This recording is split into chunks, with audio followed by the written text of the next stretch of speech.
5 o'clock had hardly struck on the morning of the 19th of January, when Bessie brought a candle into my closet and found me already up and nearly dressed.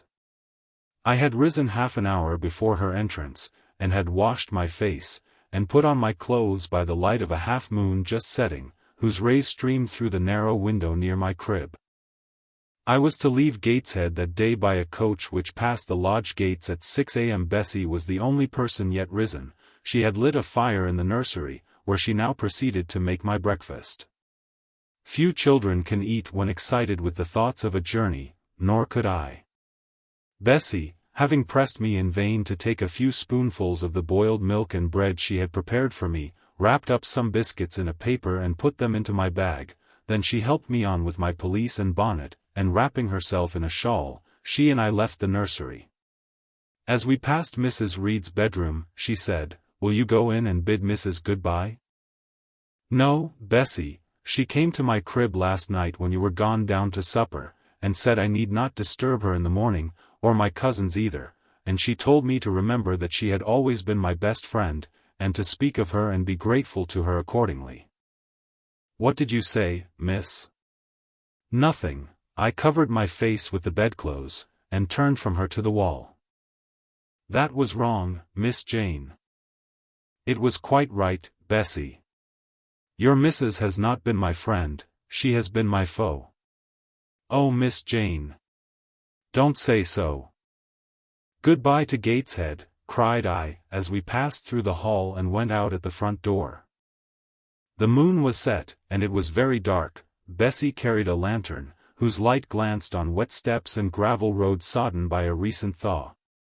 Raw and chill was the winter morning. My teeth chattered as I hastened down the drive. There was a light in the porter's lodge. When we reached it, we found the porter's wife just kindling her fire. My trunk, which had been carried down the evening before, stood corded at the door. It wanted but a few minutes of 6, and shortly after that hour had struck, the distant roll of wheels announced the coming coach. I went to the door and watched its lamps approach rapidly through the gloom. "Is she going by herself?" asked the porter's wife. "Yes."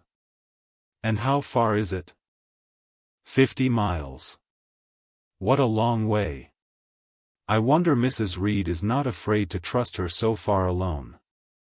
The coach drew up. There it was at the gates with its 4 horses and its top laden with passengers. The guard and coachman loudly urged haste. My trunk was hoisted up. I was taken from Bessie's neck, to which I clung with kisses. "Be sure and take good care of her," cried she to the guard, as he lifted me into the inside. "Aye," was the answer. The door was slapped to, a voice exclaimed, "All right," and on we drove. Thus was I severed from Bessie and Gateshead, thus whirled away to unknown, and, as I then deemed, remote and mysterious regions. I remember but little of the journey. I only know that the day seemed to me of a preternatural length, and that we appeared to travel over hundreds of miles of road. We passed through several towns, and in one, a very large one, the coach stopped, the horses were taken out, and the passengers alighted to dine. I was carried into an inn, where the guard wanted me to have some dinner, but, as I had no appetite, he left me in an immense room with a fireplace at each end, a chandelier pendant from the ceiling, and a little red gallery high up against the wall filled with musical instruments. Here I walked about for a long time, feeling very strange, and mortally apprehensive of some one coming in and kidnapping me, for I believed in kidnappers, their exploits having frequently figured in Bessie's fireside chronicles. At last the guard returned. Once more I was stowed away in the coach. My protector mounted his own seat, sounded his hollow horn, and away we rattled over the stony street of L. The afternoon came on wet and somewhat misty. As it waned into dusk, I began to feel that we were getting very far indeed from Gateshead. We ceased to pass through towns. The country changed. Great grey hills heaved up round the horizon. As twilight deepened, we descended a valley, dark with wood, and long after night had overclouded the prospect, I heard a wild wind rushing amongst trees. Lulled by the sound, I at last dropped asleep. I had not long slumbered when the sudden cessation of motion awoke me. The coach door was open, and a person like a servant was standing at it. I saw her face and dress by the light of the lamps. "Is there a little girl called Jane Eyre here?" she asked. I answered, yes, and was then lifted out. My trunk was handed down, and the coach instantly drove away. I was stiff with long sitting, and bewildered with the noise and motion of the coach. Gathering my faculties, I looked about me. Rain, wind, and darkness filled the air. Nevertheless, I dimly discerned a wall before me and a door open in it. Through this door I passed with my new guide. She shut and locked it behind her. There was now visible a house or houses, for the building spread far, with many windows, and lights burning in some. We went up a broad pebbly path, splashing wet, and were admitted at a door. Then the servant led me through a passage into a room with a fire, where she left me alone. I stood and warmed my numbed fingers over the blaze. Then I looked round. There was no candle, but the uncertain light from the hearth showed, by intervals, papered walls, carpet, curtains, shining mahogany furniture. It was a parlor, not so spacious or splendid as the drawing-room at Gateshead, but comfortable enough. I was puzzling to make out the subject of a picture on the wall, when the door opened, and an individual carrying a light entered. Another followed close behind. The first was a tall lady with dark hair, dark eyes, and a pale and large forehead. Her figure was partly enveloped in a shawl, her countenance was grave, her bearing erect. "The child is very young to be sent alone," said she, putting her candle down on the table. She considered me attentively for a minute or two, then further added, "She had better be put to bed soon. She looks tired." "Are you tired?" she asked, placing her hand on my shoulder. "A little, ma'am." "And hungry too, no doubt. Let her have some supper before she goes to bed, Miss Miller. Is this the first time you have left your parents to come to school, my little girl?" I explained to her that I had no parents. She inquired how long they had been dead, then how old I was, what was my name, whether I could read, write, and sew a little. Then she touched my cheek gently with her forefinger, and saying, she hoped I should be a good child, dismissed me along with Miss Miller. The lady I had left might be about 29, the one who went with me appeared some years younger. The first impressed me by her voice, look, and air. Miss Miller was more ordinary, ruddy in complexion, though of a careworn countenance, hurried in gait and action, like one who had always a multiplicity of tasks on hand. She looked, indeed, what I afterwards found she really was, an under-teacher. Led by her, I passed from compartment to compartment, from passage to passage, of a large and irregular building, till, emerging from the total and somewhat dreary silence pervading that portion of the house we had traversed, we came upon the hum of many voices, and presently entered a wide, long room, with great deal tables, 2 at each end, on each of which burnt a pair of candles, and seated all round on benches, a congregation of girls of every age, from 9 or 10 to 20. Seen by the dim light of the dips, their number to me appeared countless, though not in reality exceeding 80. They were uniformly dressed in brown stuff frocks of quaint fashion, and long holland pinafores. It was the hour of study. They were engaged in conning over their tomorrow's task, and the hum I had heard was the combined result of their whispered repetitions. Miss Miller signed to me to sit on a bench near the door, then walking up to the top of the long room she cried out, "Monitors, collect the lesson books and put them away." 4 tall girls arose from different tables, and going round, gathered the books and removed them. Miss Miller again gave the word of command. "Monitors, fetch the supper trays." The tall girls went out and returned presently, each bearing a tray, with portions of something, I knew not what, arranged thereon, and a pitcher of water and mug in the middle of each tray. The portions were handed round. Those who liked took a draught of the water, the mug being common to all. When it came to my turn, I drank, for I was thirsty, but did not touch the food, excitement and fatigue rendering me incapable of eating. I now saw, however, that it was a thin oaten cake shared into fragments. The meal over, prayers were read by Miss Miller, and the classes filed off, 2 and 2, upstairs. Overpowered by this time with weariness, I scarcely noticed what sort of a place the bedroom was, except that, like the schoolroom, I saw it was very long. Tonight I was to be Miss Miller's bedfellow. She helped me to undress. When laid down I glanced at the long rows of beds, each of which was quickly filled with 2 occupants. In 10 minutes the single light was extinguished, and amidst silence and complete darkness I fell asleep. The night passed rapidly. I was too tired even to dream, only once awoke to hear the wind rave in furious gusts, and the rain fall in torrents, and to be sensible that Miss Miller had taken her place by my side. When I again unclosed my eyes, a loud bell was ringing, the girls were up and dressing, day had not yet begun to dawn, and a rushlight or 2 burned in the room. I too rose reluctantly. It was bitter cold, and I dressed as well as I could for shivering, and washed when there was a basin at liberty, which did not occur soon, as there was but 1 basin to 6 girls, on the stands down the middle of the room. Again the bell rang, all formed in file, 2 and 2, and in that order descended the stairs and entered the cold and dimly lit schoolroom. Here prayers were read by Miss Miller. Afterwards she called out, "Form classes." A great tumult succeeded for some minutes, during which Miss Miller repeatedly exclaimed, "Silence," and "Order." When it subsided, I saw them all drawn up in 4 semicircles, before 4 chairs, placed at the 4 tables, all held books in their hands, and a great book, like a Bible, lay on each table, before the vacant seat. A pause of some seconds succeeded, filled up by the low, vague hum of numbers. Miss Miller walked from class to class, hushing this indefinite sound. A distant bell tinkled. Immediately 3 ladies entered the room, each walked to a table and took her seat. Miss Miller assumed the 4th vacant chair, which was that nearest the door, and around which the smallest of the children were assembled. To this inferior class I was called, and placed at the bottom of it. Business now began. The day's collect was repeated, then certain texts of Scripture were said, and to these succeeded a protracted reading of chapters in the Bible, which lasted an hour. By the time that exercise was terminated, day had fully dawned. The indefatigable bell now sounded for the 4th time. The classes were marshaled and marched into another room to breakfast.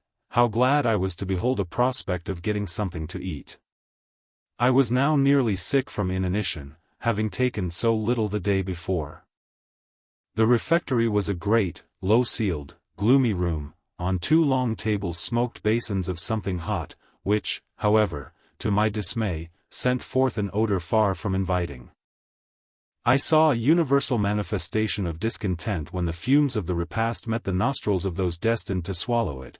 From the van of the procession, the tall girls of the 1st class, rose the whispered words, "Disgusting! The porridge is burnt again." "Silence!" ejaculated a voice, not that of Miss Miller, but one of the upper teachers, a little and dark personage, smartly dressed, but of somewhat morose aspect, who installed herself at the top of one table, while a more buxom lady presided at the other. I looked in vain for her I had first seen the night before. She was not visible. Miss Miller occupied the foot of the table where I sat, and a strange, foreign-looking, elderly lady, the French teacher, as I afterwards found, took the corresponding seat at the other board. A long grace was said and a hymn sung, then a servant brought in some tea for the teachers, and the meal began. Ravenous, and now very faint, I devoured a spoonful or 2 of my portion without thinking of its taste, but the first edge of hunger blunted, I perceived I had got in hand a nauseous mess. Burnt porridge is almost as bad as rotten potatoes. Famine itself soon sickens over it. The spoons were moved slowly. I saw each girl taste her food and try to swallow it, but in most cases the effort was soon relinquished. Breakfast was over, and none had breakfasted.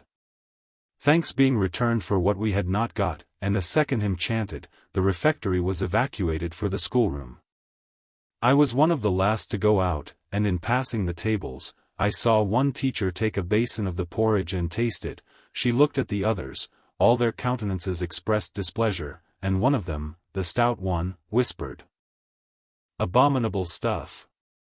How shameful!" A quarter of an hour passed before lessons again began, during which the schoolroom was in a glorious tumult. For that space of time it seemed to be permitted to talk loud and more freely, and they used their privilege.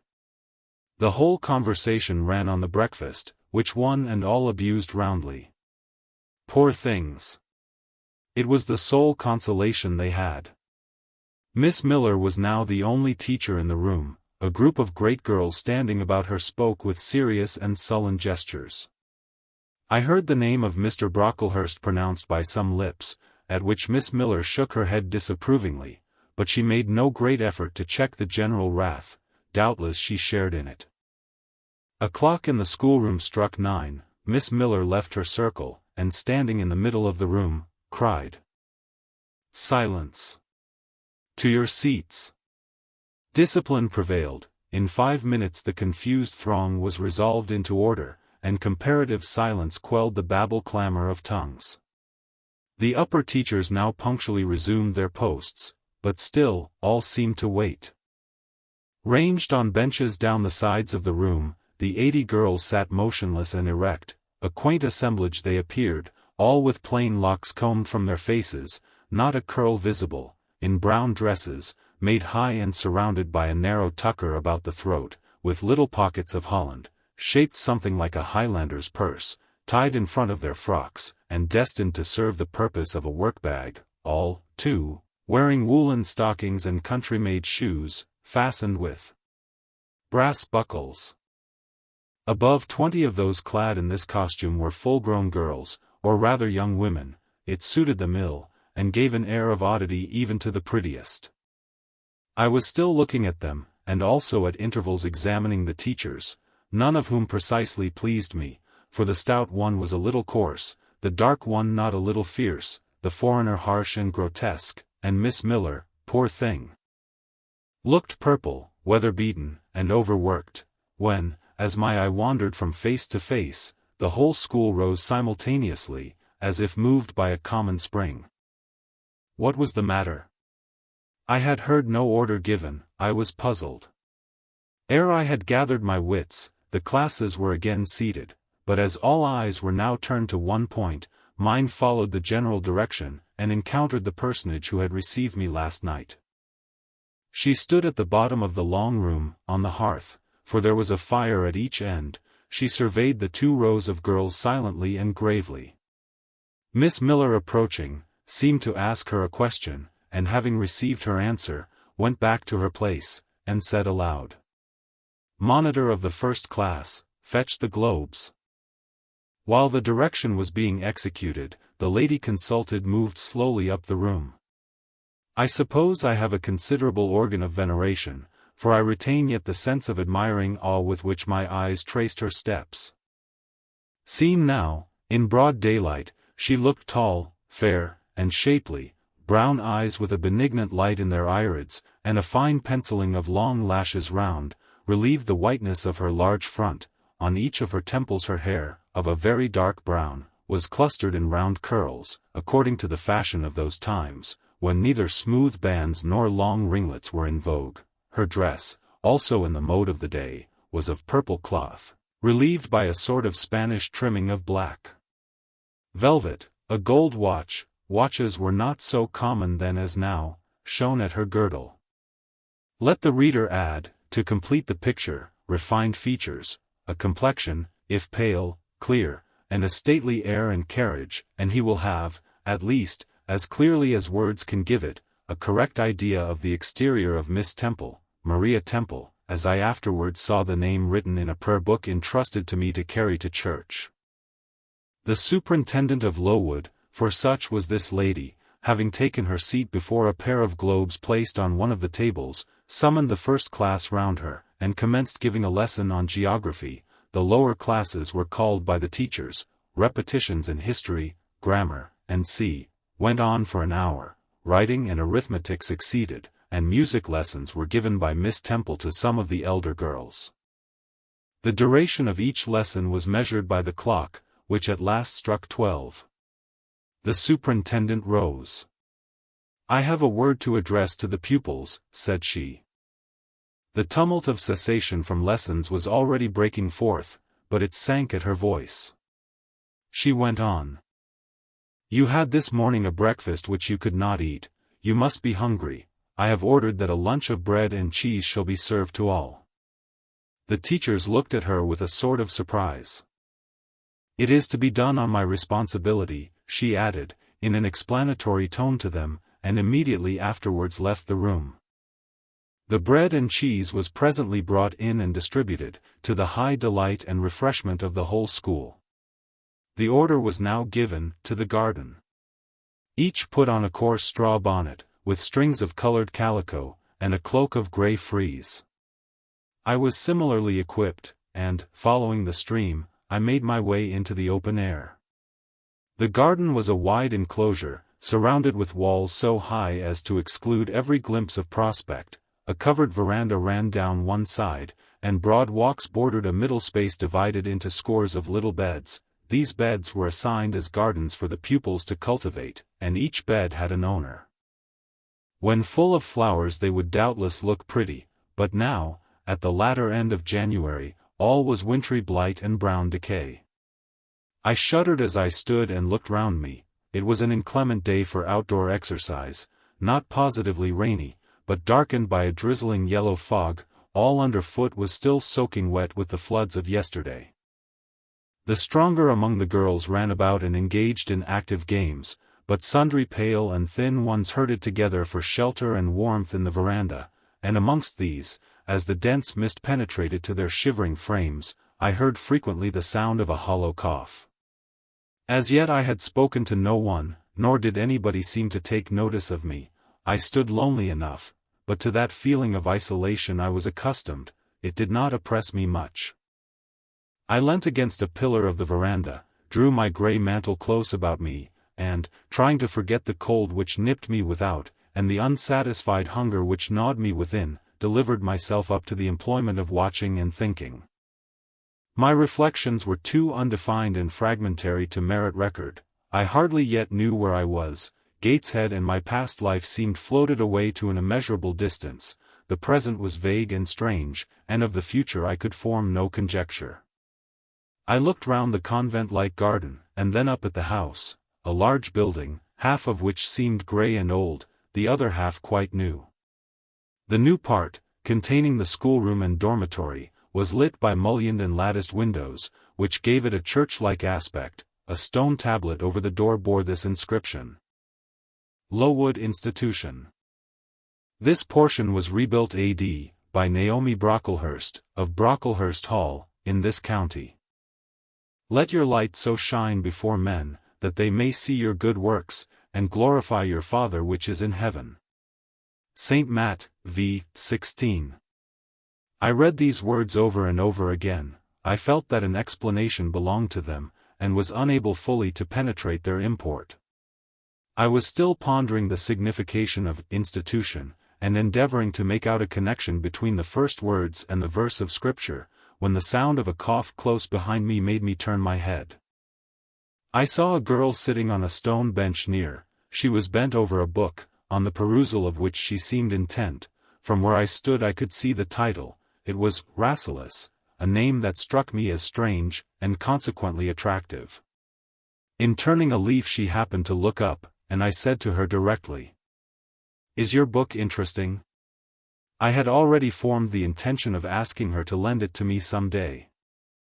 "I like it," she answered, after a pause of a second or two, during which she examined me. "What is it about?" I continued. I hardly know where I found the hardihood thus to open a conversation with a stranger. The step was contrary to my nature and habits, but I think her occupation touched a chord of sympathy somewhere, for I too liked reading, though of a frivolous and childish kind. I could not digest or comprehend the serious or substantial. "You may look at it," replied the girl, offering me the book.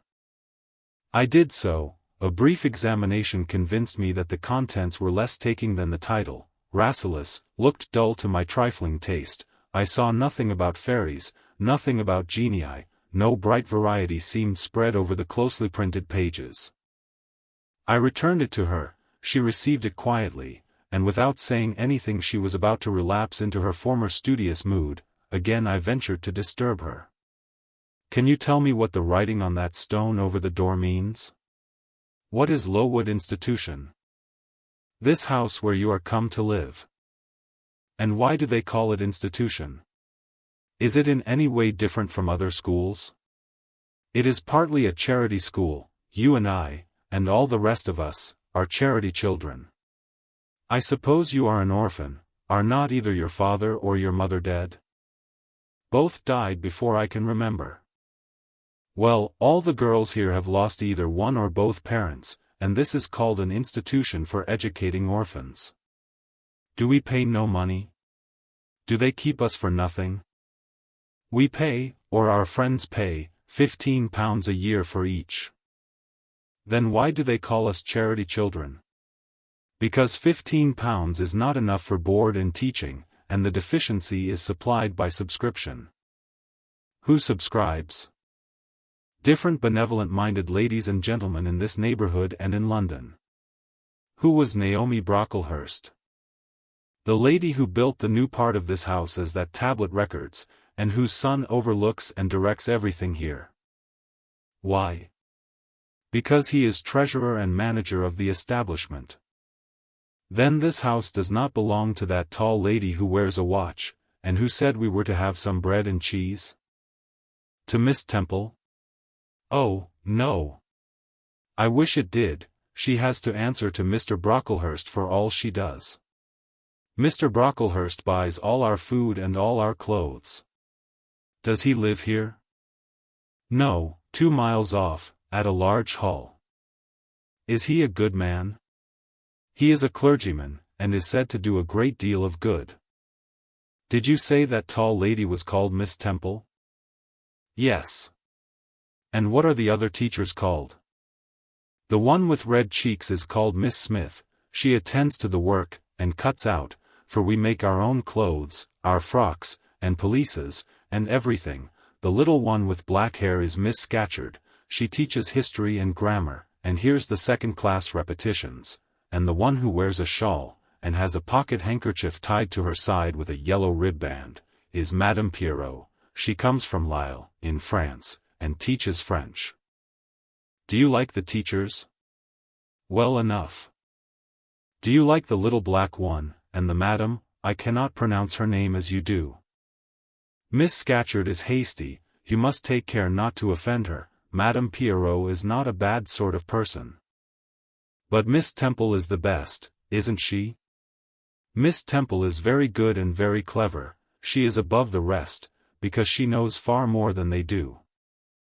Have you been long here? 2 years. Are you an orphan? My mother is dead. Are you happy here? You ask rather too many questions. I have given you answers enough for the present. Now I want to read. But at that moment the summons sounded for dinner. All re-entered the house. The odor which now filled the refectory was scarcely more appetizing than that which had regaled our nostrils at breakfast. The dinner was served in 2 huge tin-plated vessels, whence rose a strong steam redolent of rancid fat. I found the mess to consist of indifferent potatoes and strange shreds of rusty meat, mixed and cooked together. Of this preparation a tolerably abundant plateful was apportioned to each pupil. I ate what I could, and wondered within myself whether every day's fare would be like this. After dinner, we immediately adjourned to the schoolroom. Lessons recommenced, and were continued till 5 o'clock.